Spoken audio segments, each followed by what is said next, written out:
84 जन्म तो हैं ही, बाकी ये जो तुम्हारा जन्म है, ये जन्म है ही गुप्त। और ये बात जो तुमको समझाते हैं, वो समझाने वाला शिव बाबा ही है, परंतु समझाने वाला निराकार है। वो ये नहीं समझते हैं कि हम आत्मा हैं, और इसीलिए वो हम सबका बाबा है, और हम सब आत्माएं भाई भाई हैं। इसलिए फादरहुड नहीं कहा जाता। अगर फादरहुड होता तो कृष्ण को कोई भी याद न करते, सब भाई भाई हैं, इसलिए कृष्ण को याद करते हैं। आत्मा भी गुप्त है, किसको पता ही नहीं है। निराकार बाप आकर के पढ़ाते हैं। गीता में भी भूल कर दी है कि कृष्ण भगवान है। तो अब परमात्मा कहते हैं मैं तुमको राजयोग सिखाता हूं।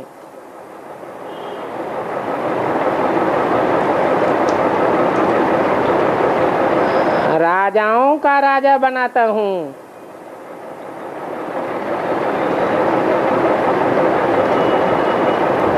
कृष्ण भी राजा था ना।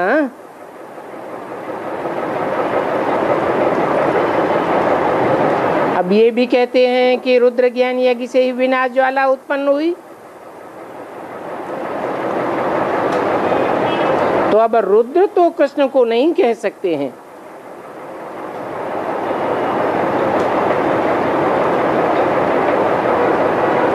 कृष्ण का कोई रौद्र रूप नहीं है।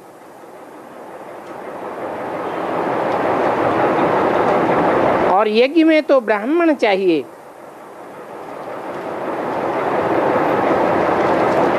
कृष्ण तो हो ही नहीं सकता।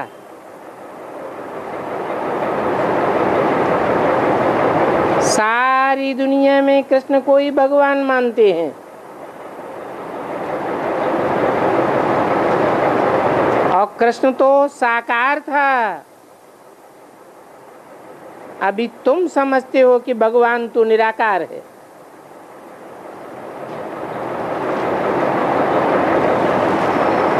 निराकार भगवान जरूर निराकारी स्टेज वाला होगा।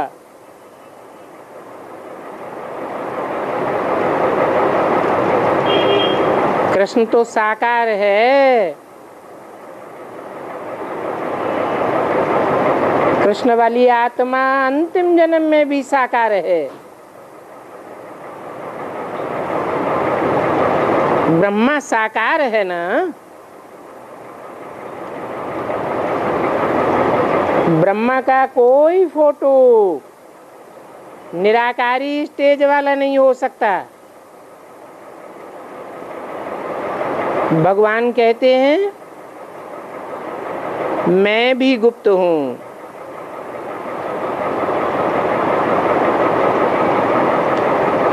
तो अब मुझे गुप्त बाप से तुम बच्चों को पारस बुद्धि बनना है।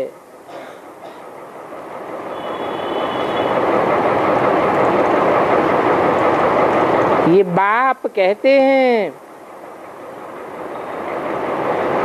कि तुमको पारस बनाने वाला मैं हूं।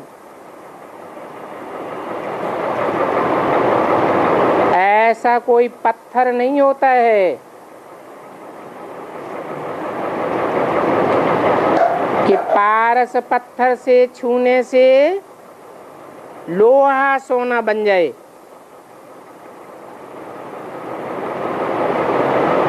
ये तो पत्थर बुद्धियों की बात है।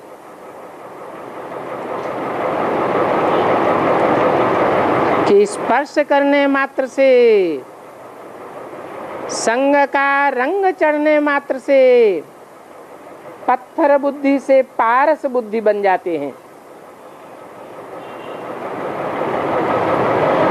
अब बाप बताते हैं कि धर्मों के नाम भी शरीरों पर ही पड़ते हैं।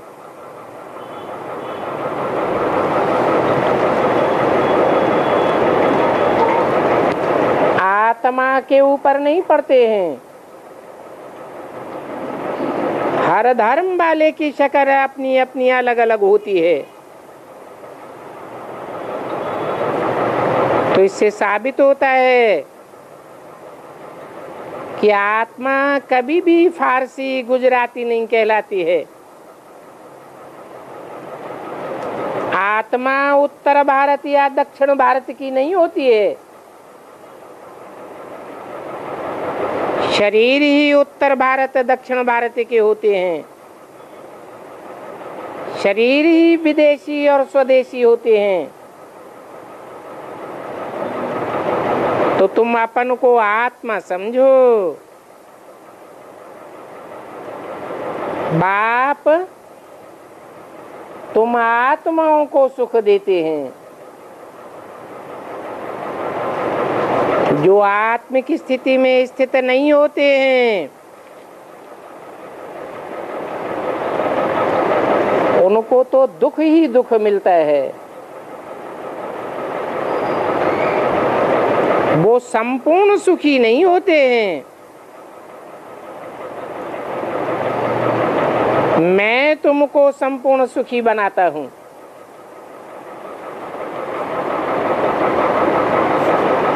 तो माम एकम याद करो।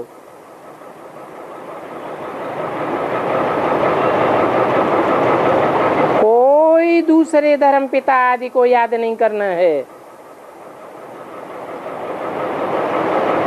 वो तो आते ही आधे में हैं। तो तुमको संपूर्ण सुख कहां से देंगे?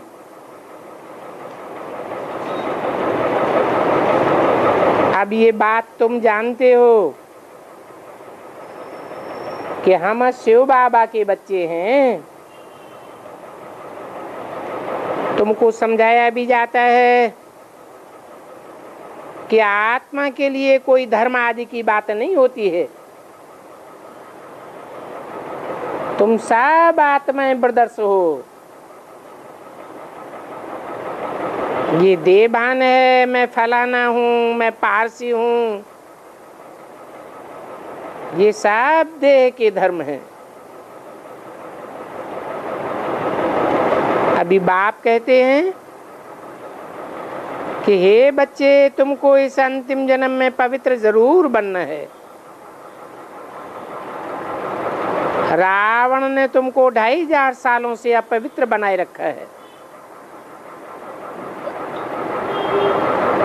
अभी तुम राम के बने हो और अभी तुम सन्मुख बैठे हुए हो।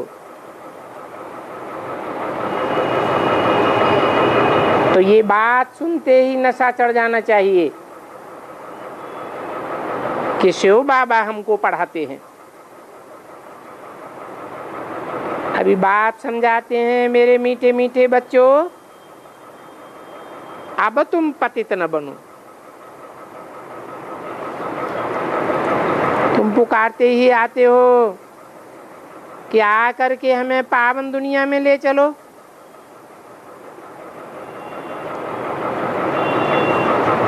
तो जरूर मैं आता हूं ना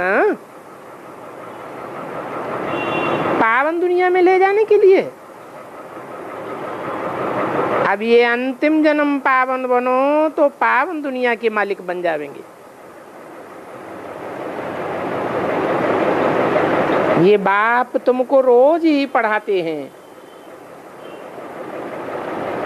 और समझाते ही रहते हैं। अब कहते हैं बच्चों, बाप को पूरा पूरा याद करो तो तुम्हारा कल्प कल्पांतर के लिए वो ही पार्ट रुंध जाएगा। और फिर बाप को याद करते करते तुम घर पर पहुंच जाएंगे। तुम बच्चे ही 84 जन्मों का चक्कर काटने वाले हो, फिर 5000 साल बाद आकर के मिलोगे। अभी ये देह और देह के धर्मों की सब बातें भूल जाओ, अपन को आत्मा समझ मुझ बाप को याद करो। बुद्धि से पतितपना बिल्कुल त्याग दो। ये भगवान का फरमान है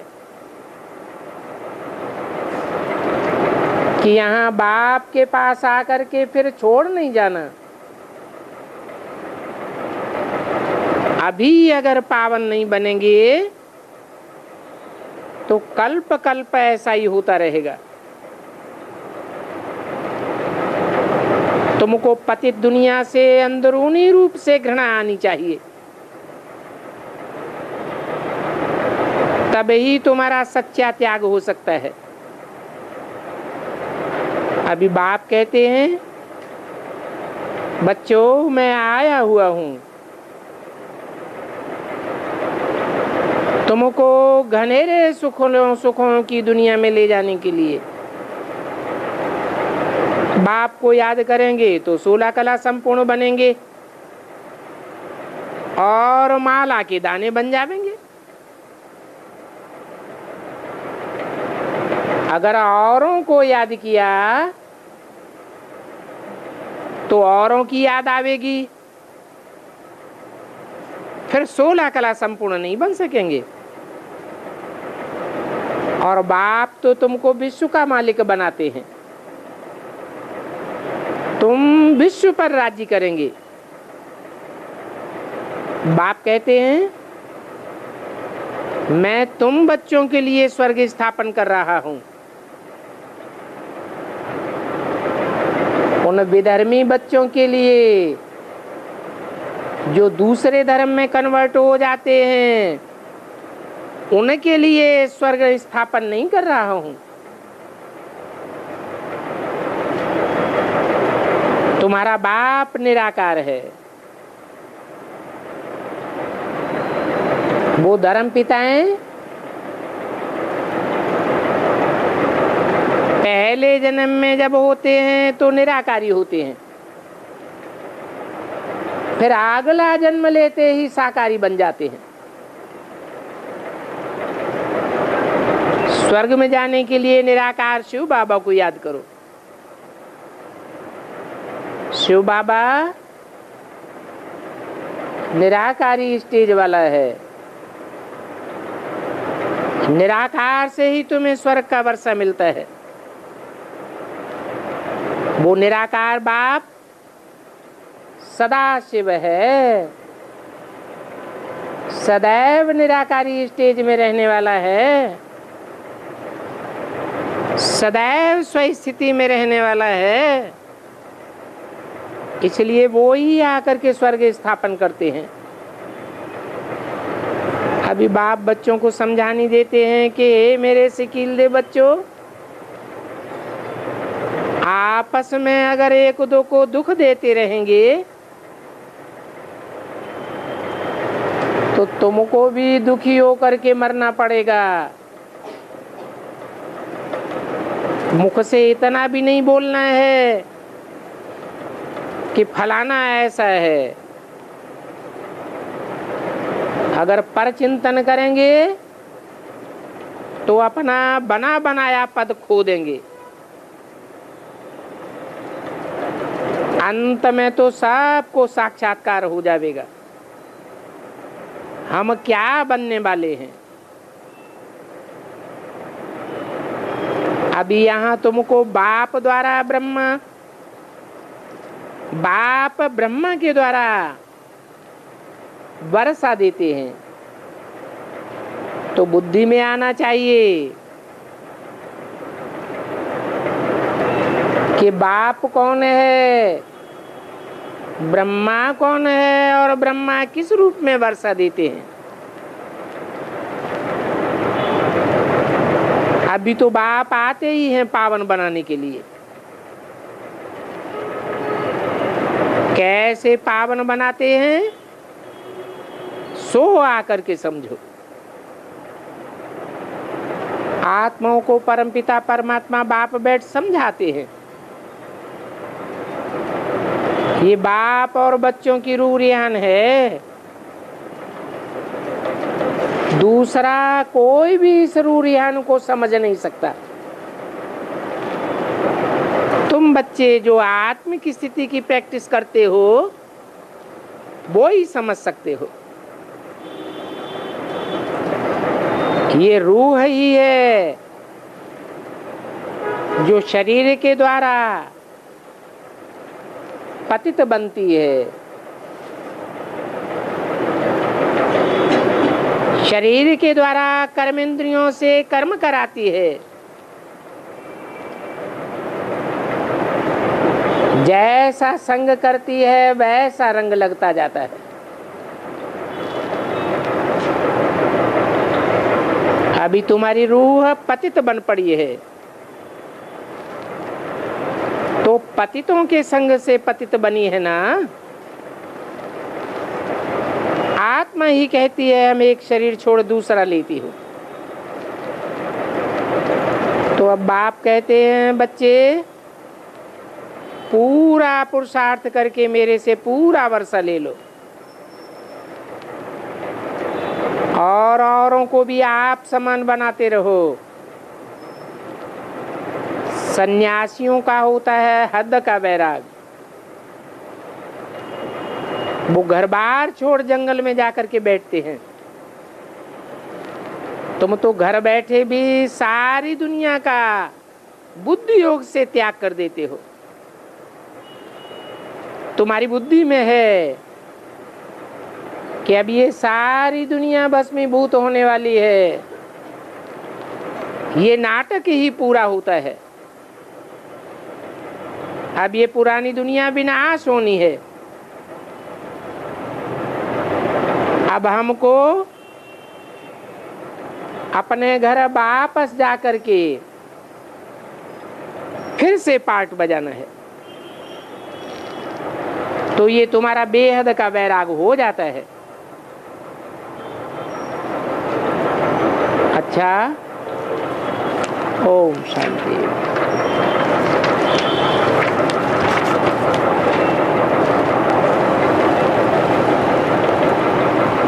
दूसरी एक अधूरी मुरली है 1 अक्टूबर 1966 की। रिकॉर्ड चला है तुम्हें पाके हमने जहां पा लिया है।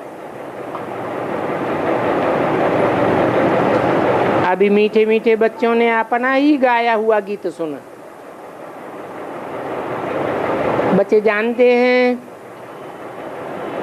अभी हम बेहद के बाप के सामने बैठे। तो बच्चे कहते हैं बाबा आपसे जो विश्व की बादशाही पाई है अथवा अभी हम पा रहे हैं वो बादशाही सतयुग में तो हम नहीं पावेंगे।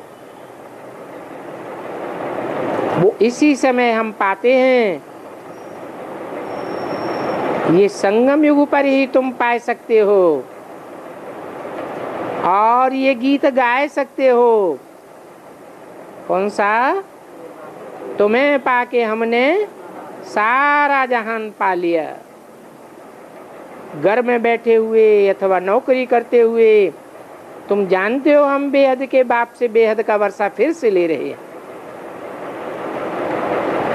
सेंटर्स पर भी तुम्हें ये सावधानी मिलती है कि बाप को याद करो तो तुम विश्व के मालिक बन जाएंगे। ये बात अच्छी तरह याद रखनी है और कोई नई बात भी नहीं है। क्यों नहीं है? क्योंकि कल्प कल्प हम विश्व की बादशाही बाप से लेते हैं तो नई बात तो नहीं है। हाँ, नया कोई सुनेगा तो समझेगा कि ये बात इनको शिव बाबा ने कही है। अब वो तो है निराकार। निराकार आत्माओं का बाप है, क्योंकि आत्मा है निराकार तो परमात्मा बाप भी निराकार। आत्मा को निराकार तब कहते हैं जब तक उसने साकार रूप धारण नहीं किया है। तो बच्चे जान गए हैं कि हम बेहद के निराकार बाप से यही नॉलेज सुन रहे हैं। वो रूहानी टीचर हमको पढ़ा रहे हैं। तो बच्चों को मेहनत है आत्माभिमानी बनने की। ये मेहनत क्यों करनी पड़ती है? क्योंकि 63 जन्म की तुम्हारी आदत पड़ी हुई है। क्या? देहभान में आने की। एक दो के गुरु बन सकते हैं, ये बात समझाने के लिए एक दो को सावधानी दे सकते हैं कि आत्म की स्थिति में रहो। पहली सावधानी है अपन को आत्मा समझो। बेहद के बाप की याद में ही सब रहते हैं और इशारा देते हैं बाप की याद में रहो। बाप की याद के सिवाय और कहीं भी बुद्धि नहीं जानी चाहिए। इसलिए कहा जाता है आत्माभिमानी भव, और बाप की याद में रहो। वो बाप है ही पतित पावन। वो अभी सन्मुख कहते हैं मुझे याद करो। किसको कहते हैं? तुम आत्माभिमानी बनने वाले बच्चों को ही कहते हैं। सारी दुनिया तो आत्माभिमानी नहीं बनेगी। तो तुमको कितनी सहज युक्ति बताते हैं। ये मनमना भवा अक्षर भी है, परंतु इन अक्षरों को जब कोई समझे, 3 अक्षर हैं, मत, मना, भव। मेरे मन में समा जा। ये तुम्हारी याद की यात्रा है और सिखाने वाला एक ही बाप है। एक के सिवाय और कोई भी नहीं हो सकता दूसरा। तुम बच्चे ही जानते हो हम रूहानी यात्रा पर हैं। वो दुनिया में होती है जिस्मानी यात्राएं। अभी हम तो जिस्मानी यात्रु नहीं है, हम रूहानी यात्रु हैं। इस याद की यात्रा से ही विकर्म भस्म होंगे। जब तुम्हारे विकर्म भस्म हो जावेंगे तो तुम विकर्माजीत बन जावेंगे। तुमसे कोई भी विकर्म होगा ही नहीं। वि माने विपरीत, कर्म माने कर्म। श्रीमत के बरखिलाफ तुम कोई भी कर्म नहीं करेंगे और याद के सिवाय कोई भी उपाय नहीं है जो तुम विकर्माजीत बनो। जब तुम विकर्माजीत बनते हो तो होता है विकर्माजीत संवत, और दूसरा होता है विकर्म संवत। कितने साल हुए विकर्म संवत को? है 2500 साल हुए। जब से द्वैतवादी युग शुरू हुआ, रावण राज्य शुरू हुआ, तो विकर्मी संवत शुरू हुआ। रावण राज्य शुरू होता है और विकर्म शुरू हो जाते हैं। अभी तुम विकर्माजीत बनने का पुरुषार्थ कर रहे हो।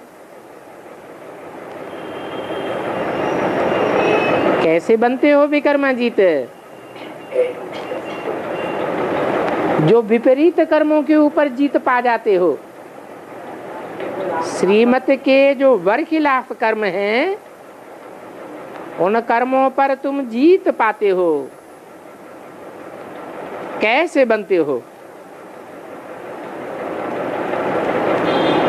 हैं?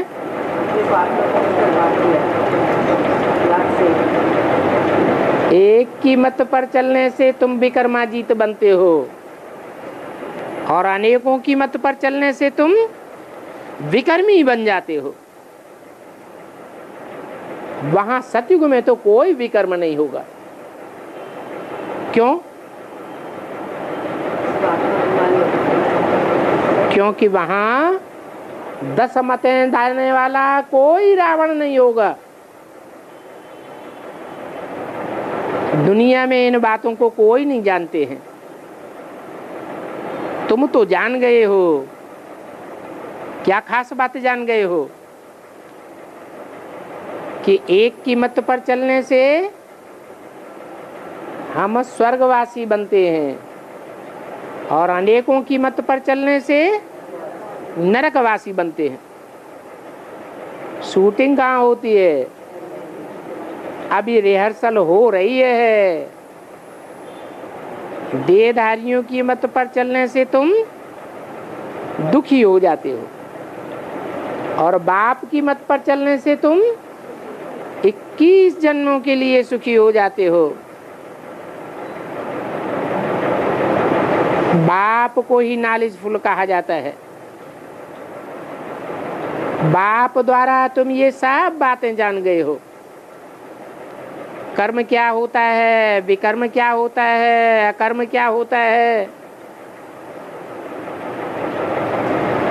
क्योंकि बाप ही तो बच्चों को नॉलेज देंगे ना। तो नॉलेज देने वाले गॉड फादर का नाम भी चाहिए। क्या नाम है? बाप का नाम क्या है? जिनकी नॉलेज से तुम सदैव क्या बनते हो? हैं? नॉलेजफुल बनते हो। बाकी ऐसे नहीं है कि वो नाम रूप से न्यारा है। नाम रूप से न्यारा हो तो उसकी पूजा क्यों करते हो? पूजा का आधार क्या है?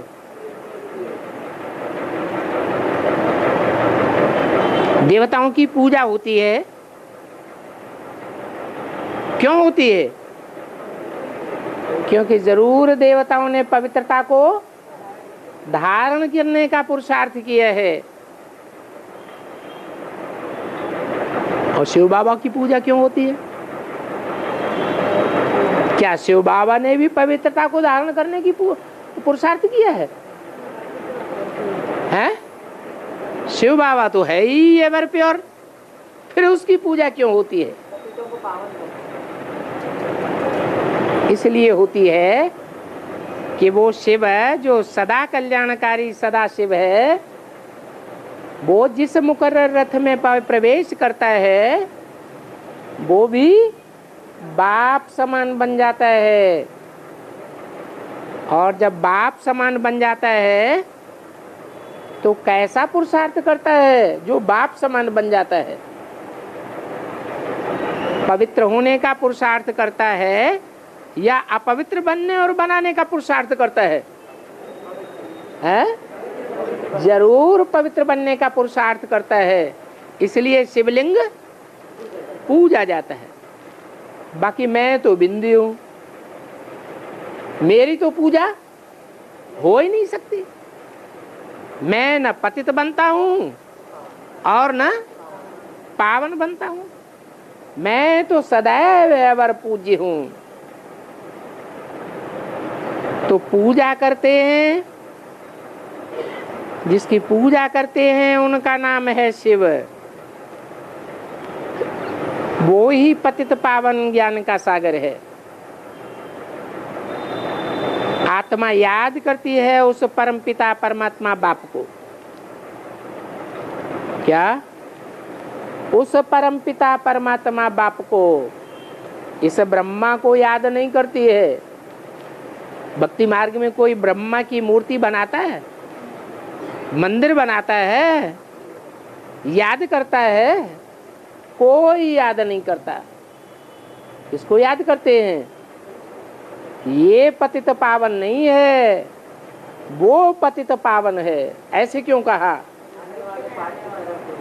क्योंकि 66 में वो पाठ प्रत्यक्ष नहीं हुआ था। 10 वर्ष की घोषणा की है।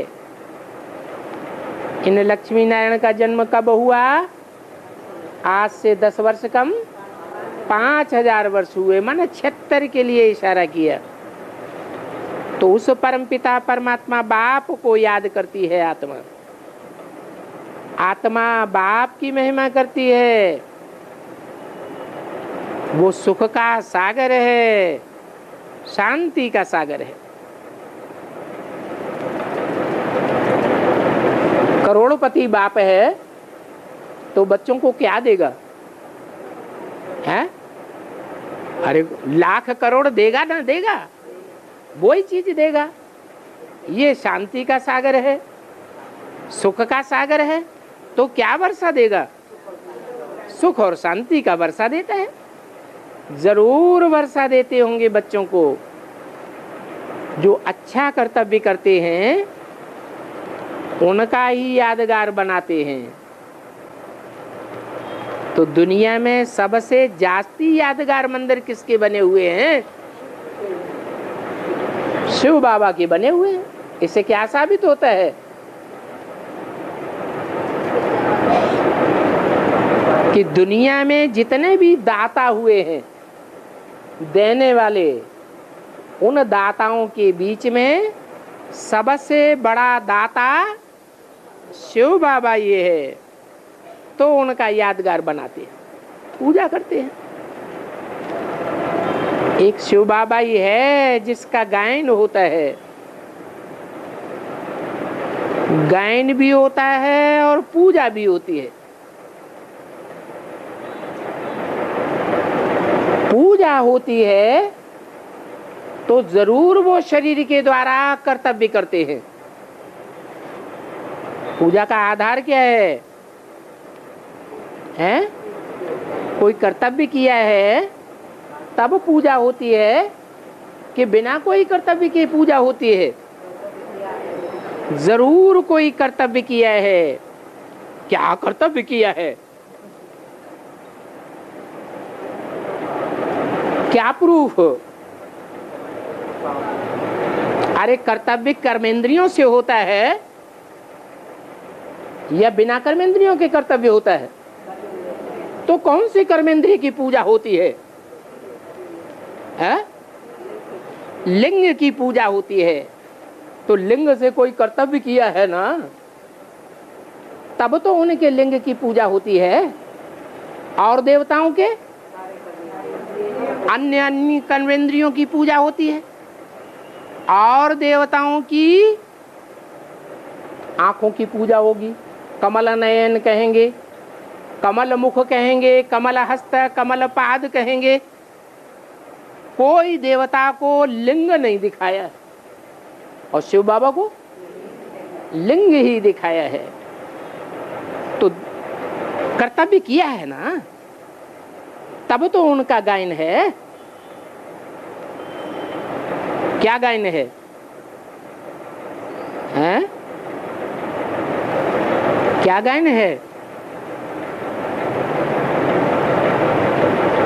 अरे शास्त्रों में कोई गायन है? हैं? शास्त्रों में उनका गायन है कि उन्होंने हालाहल विष पिया, सारी दुनिया भयभीत हो गई, किसी ने वो काम नहीं किया और उन्होंने सारी दुनिया को भस्मीभूत करने वाला वो विष पी लिया। फिर भी वो एवर प्योर है।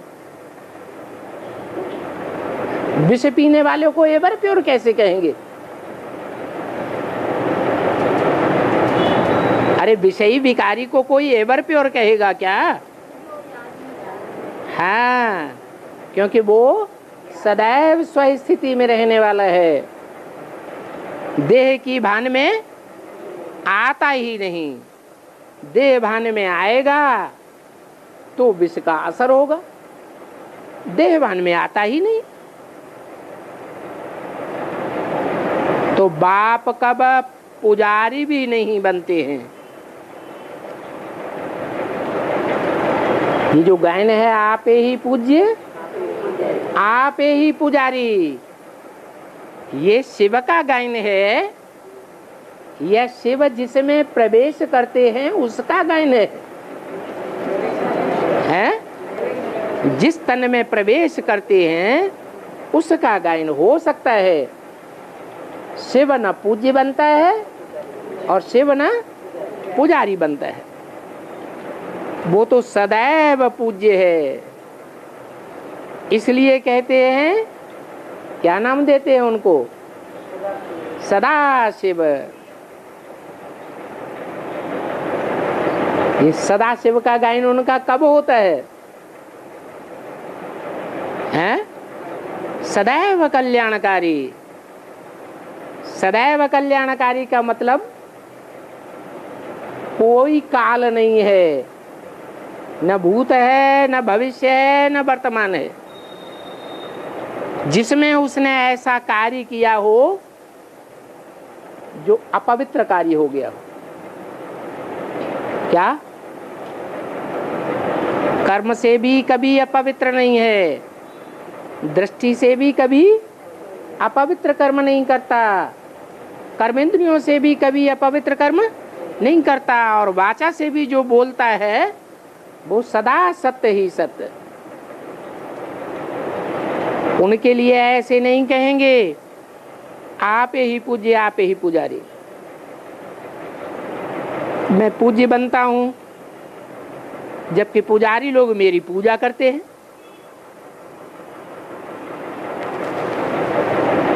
हा?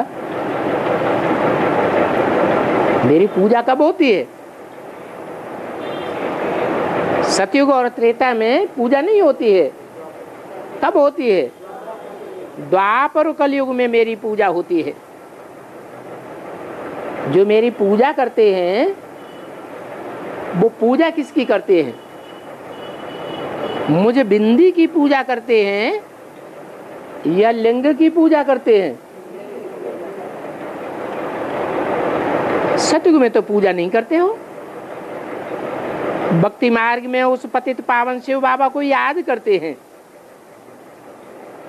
पहले पहले अव्यभिचारी भक्ति उस एक की ही होती है, फिर बाद में व्यभिचारी बन जाते हैं। क्यों? भक्ति मार्ग की बात बताई। पहले अव्यभिचारी भक्ति करते हैं और बाद में व्यभिचारी हो जाते हैं। शूटिंग कहाँ होती है? जरूर संगम युग में ही शूटिंग होती है। जब सरेंडर होने जाते हैं, बुद्धि से सरेंडर होते हैं पहले पहले, तो एक शिव बाबा की सेवा है और किसी के प्रति आस्था नहीं रहती। फिर बाद में फिर आस्था धीरे धीरे कम हो जाती, कहीं इधर बुद्धि हिलक गई, कहीं उधर हिलक गई, तो बाद में भी विचारी बन जाते हैं। ब्रह्मा सरस्वती को भी वो शिव बाबा नई दुनिया का मालिक बनाते हैं। क्या कहा? बी क्यों लगा दिया? ब्रह्मा सरस्वती को भी वो शिव बाबा, अभी का पार्ट बजाने वाला शिव बाबा नहीं, अभी जो शिव बाबा ब्रह्मा के तन में बोलता है वो नहीं, वो शिव बाबा ब्रह्मा सरस्वती को नई दुनिया का, ब्रह्मा सरस्वती को भी नई दुनिया का मालिक बनाते हैं। भी क्यों लगाया? और कौन है जिसको नई दुनिया का मालिक बनाते हैं? हैं?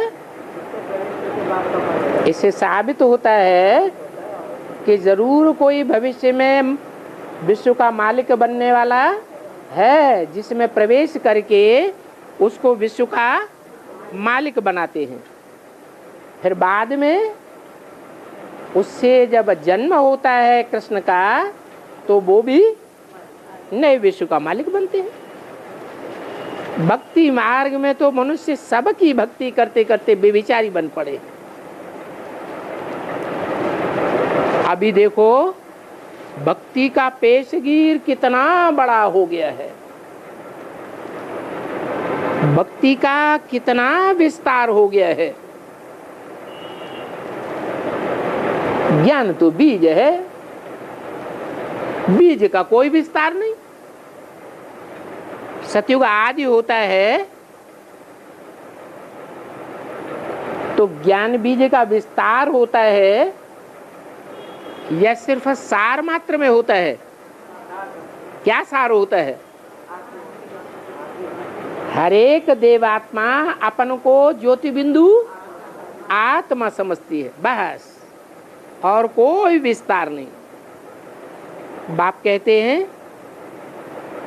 मुझे याद करो और वर्षे को याद करो, बस। जैसे झाड़ का विस्तार होता है, वैसे भक्ति का भी बहुत विस्तार होता है। ज्ञान है बीज। यज्ञ के आदि में क्या हुआ था? है? यज्ञ के आदि में बाप जब 3 मूर्तियों के साथ आया था तो क्या हुआ था?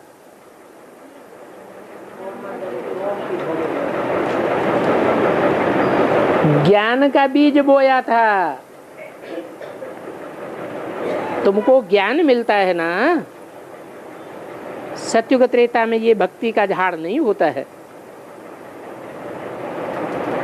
आधा कल्प ये भक्ति का झाड़ चलता है। सब धर्म वालों की अपनी अपनी रस्म रिवाज चल पड़ती है। तो देखो भक्ति कितनी बड़ी हो जाती है। और ज्ञान तो सबके लिए एक ही है। क्या 500-700 करोड़ मनुष्य आत्माएं, कोई भी धर्म वाले हों, सबके लिए ज्ञान क्या मिलता है? मन मना भव, मेरे में समा जा। किस में समा जा? मेरे मन में समा जा। मेरा मन कौन है? है? अरे मेरा मन कौन है? कहने वाला कौन है? शिव बाबा कहते हैं मेरे मन में समा जा। मेरा मन कौन है? बुद्धि कौन है? संस्कार कौन है?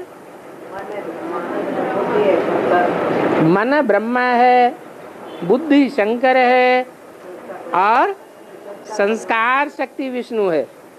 तो काय में समा जा? मन में समा जा।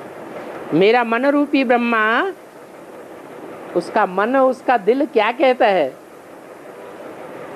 कि नई दुनिया की स्थापना हो जाए। इसके लिए क्या करो? अलफ बाप को याद करो। कौन है अलफ?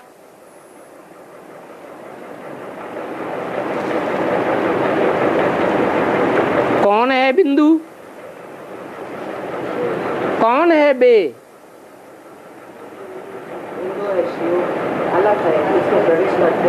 अलफ है जिसमें प्रवेश करता हूं। बिंदु में स्वयं हूं। और बे कौन है? ये ब्रह्मा बे है। तो बे बादशाही और अलफ बाप को याद करो। बच्चा बाप को याद करेगा तो वर्षा भी जरूर याद आवेगा। वर्षे का विस्तार हो जाता है। वो होती है हद की जायदाद,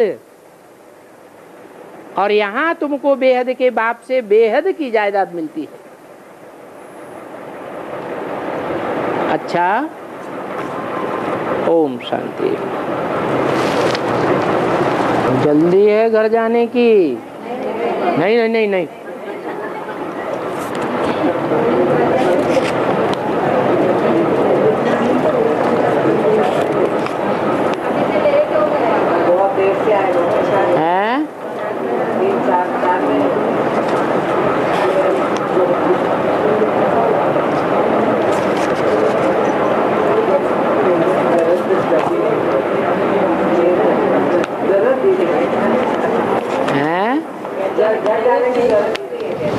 घर जाने की जरूरत ही नहीं है।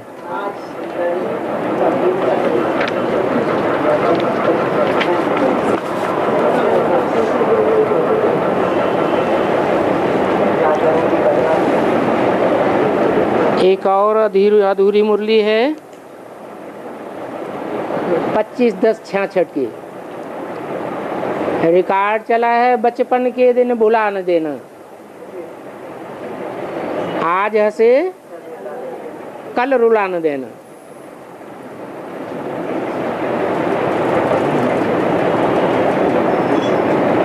किसकी बात है? आज हंसे कल रुला न देना। हैं? कौन हंसे?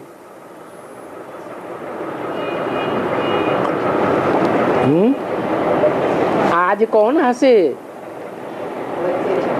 बच्चे जब निश्चय बुद्धि होते हैं, समर्पण बुद्धि होते हैं तो बहुत खुश होते हैं। फिर जब भाग जाते हैं तो कौन रोता है? हैं? कौन रोता है? हैं? रुला न देना तो रोता कौन है? ऊपर वाला रोता है या नीचे वाला रोता है? हैं? जरूर नीचे वाला रोता होगा।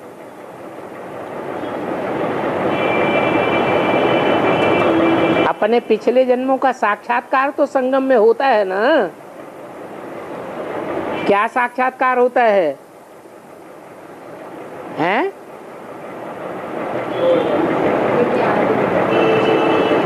कि पहले कभी कोई जन्म में ये मेरे बने थे, फिर बाद में मेरे को छोड़ करके रावण संप्रदाय के बन गए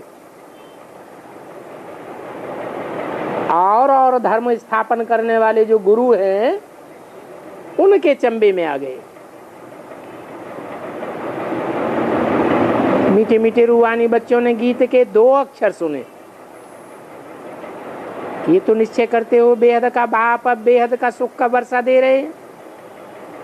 ऐसे बाप के आए हम बच्चे बने हैं, तो बाप की श्रीमत पर भी चलना है। अगर श्रीमत पर नहीं चलेंगे तो क्या होगा? हैं? श्रीमत पर नहीं चलेंगे तो आज जो हंसते हैं, कहते हैं महाराजा महारानी बनेंगे, अगर हाथ छोड़ दिया तो फिर जाकर के साधारण प्रजा में चले जाएंगे। क्या घाटा होगा? हैं? अभी राजयोग सीख करके राजाई घराने के बने हैं भांति, फिर प्रजा वर्ग में चले जाएंगे तो क्या घाटा होगा? आधा में जाम आधा में रैयत। सारे राज्य की जितनी कमाई होती है उस कमाई में से आधा तो राजा को मिलता है, राज परिवार को मिलता है, और आधे में सारी प्रजा की पालना होती है। प्रजा लाखों करोड़ों की तादाद में होती है और राज परिवार के मुट्ठी भर लोग होते हैं। तो क्या घाटा हुआ? घाटा समझ में आया? क्या घाटा हुआ है? प्रजा को बहुत थोड़े में गुजारा करना पड़ता है और राज परिवार वाले बड़ा मजे करते हैं, तो बहुत घाटा हो जाता है। अगर हाथ छोड़ दिया तो फिर ये हाल होगा। हाँ, स्वर्ग में तो जरूर आवेंगे। फिर अंतर क्या पड़ेगा?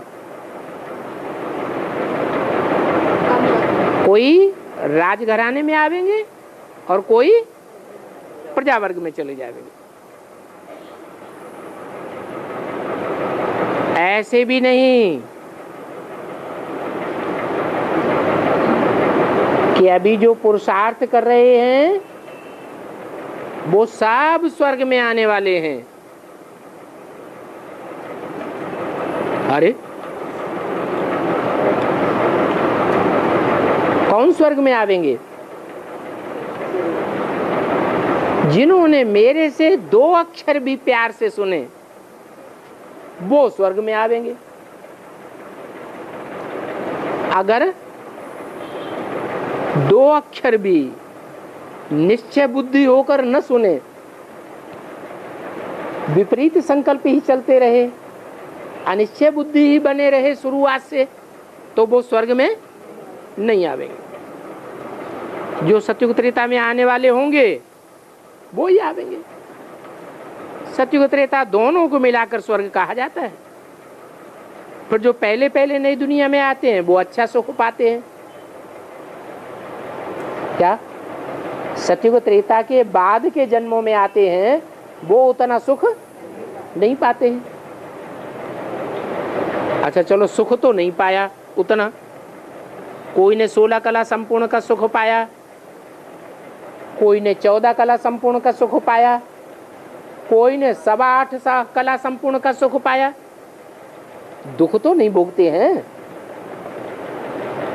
नहीं भोगते। जो बाद में आते हैं वो दूसरे धर्मों में कन्वर्ट हो करके दूसरे धर्म में जाकर के दास दासी बनते हैं, बहुत दुख भोगते हैं। बाकी जो बाद में आने वाले हैं वो आकर के कोई ज्ञान नहीं लेंगे। क्या बाद में? कब? जो द्वापर कलयुग में परमधाम से आने वाले हैं वो बाप से आकर के ज्ञान नहीं लेंगे। ज्ञान लेने वाले को सतयुग त्रेता में आने वाला कहा जाएगा। बाकी तो सब आते हैं रावण राज्य में। वो उतना सुख नहीं देखेंगे कितना जितना सतयुग त्रेता में देवी देवताओं की आत्माएं सुख भोगती हैं। वो थोड़ा सुख पा सकेंगे। सतयुग त्रेता में तो बहुत सुख घनेरे होते हैं। इसलिए पुरुषार्थ करके बाप से बेहद का सदा सुख का वर्षा पाना चाहिए। सदा सुख का वर्षा कौन सा होता है? कौन से जन्म का होता है? क्यों सतयुग में नहीं होता है? सदा सुख का वर्षा होता ही है 16 कला संपूर्ण सतयुग के पहले जन्म में। संगम युग में भी होता है। तो ये महान खुशखबरी सबको सुनानी चाहिए कि भगवान बाप आया है सदा सुख का वर्षा देने के लिए। अभी दिल्ली में प्रदर्शनी भी होनी है, तो बच्चों को डायरेक्शन मिलते हैं, खुशखबरी लिखो। कार्ड्स जो छपवाते हैं उसमें भी ये लिखना चाहिए,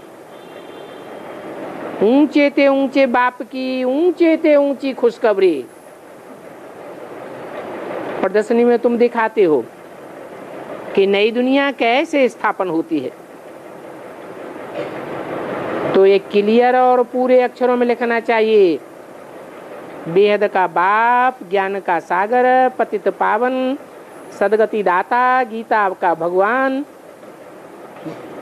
शिव है। वो कैसे ब्रह्मा कुमार कुमारियों द्वारा फिर से कलयुग संपूर्ण विकारी भ्रष्टाचारी पतित दुनिया को सतयुगी संपूर्ण निर्विकारी पावन श्रेष्ठाचारी दुनिया बना रहे हैं, वो खुशखबरी आकर के सुनो अथवा समझो।